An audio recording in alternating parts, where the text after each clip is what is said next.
Jésus-Christ, ayant été introduit devant Caïphe, fut interrogé sur ses disciples et sur sa doctrine. Il répondit qu'il n'avait jamais parlé en secret, mais toujours en public. Ceux qui l'entouraient savaient bien ce qu'il avait enseigné. Comme il eut dit cela, un des officiers qui était là, traitant Jésus-Christ comme un téméraire, lui donna un soufflet, en disant « Est-ce ainsi que vous répondez au grand prêtre ?»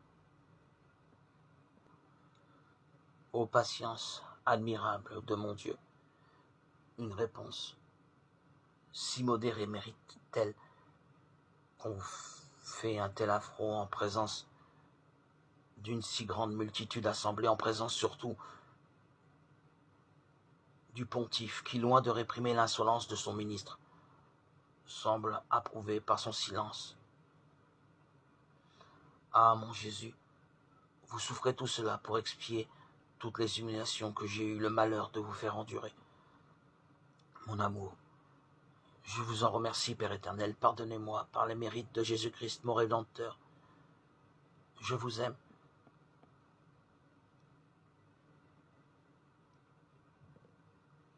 Plus que moi-même.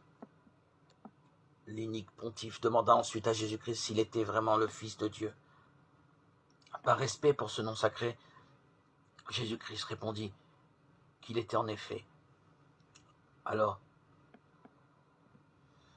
Caïphe déchira ses vêtements. En disant « Il a blasphémé », et toute la multitude s'écria qu'il était digne de mort. Oui, mon divin Sauveur, oui, vous êtes digne de mort, puisque vous êtes obligé à satisfaire pour moi, qui ai mérité la mort éternelle. Mais puisque par votre mort vous me rendez la vie, il est juste que je vous la consacre tout entière. Je vous aime et je ne désire rien tant que de vous aimer.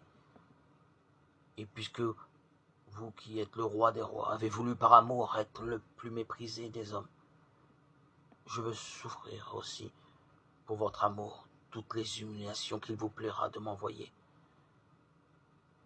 Donnez-moi la force qui m'est nécessaire pour cela.